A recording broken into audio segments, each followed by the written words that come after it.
அஸ்ஸலாமு அலைக்கும். Hi friends, எல்லோரும் எப்படி இருக்கீங்க? இப்போ நம்ம ஃபிஷ் குழம்பு செஞ்சு ஃபிஷ்ஷை பொரித்து அதில் சேர்த்துக்கிற போகிறோம். இப்போ நல்லெண்ணெய் 2 டேபிள் ஸ்பூன், சின்ன வெங்காயம் ஒரு 4-5, தக்காளி சின்ன தக்காளி 2 சைஸு 2 எடுத்துக்கோங்க, கருவேப்பிலை கொஞ்சோண்டு, தேங்காய் 2 டேபிள் ஸ்பூன், மல்லி.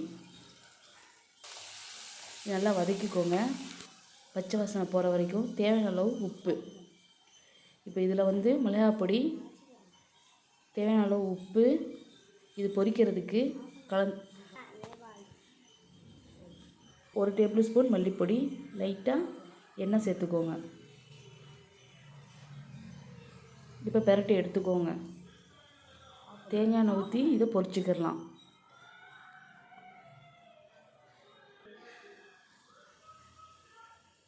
இது நல்லா பொரியட்டும். லைட்டாக பொரிஞ்சால் போதும், ஏன்னா நம்ம குழம்புக்குள்ளே தான் இதை போட போகிறோம்.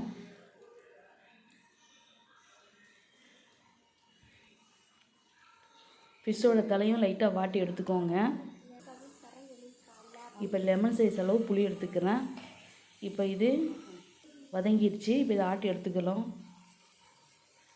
இப்போ மறுபடியும் நல்லெண்ணெய் 2 டேபிள் ஸ்பூன் சேர்த்துக்கோங்க. சோம்பு எடுத்துக்கோங்க, கொஞ்சோண்டு வெங்காயம், பச்சைக்காய், கருவேப்பிலை. இப்போ நம்ம ஆட்டி வச்சுருந்த மசாலாவையும் சேர்த்துக்கோங்க.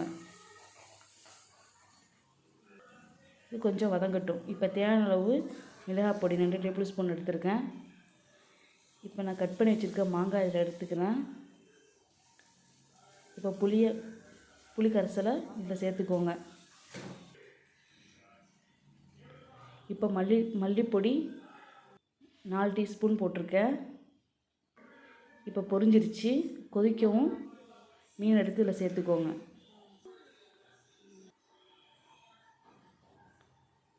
என் சேனல் பிடிச்சிருந்தால் லைக் பண்ணுங்கள், ஷேர் பண்ணுங்கள், சப்ஸ்கிரைப் பண்ணுங்கள். குழம்பு ரெடி. பாய்.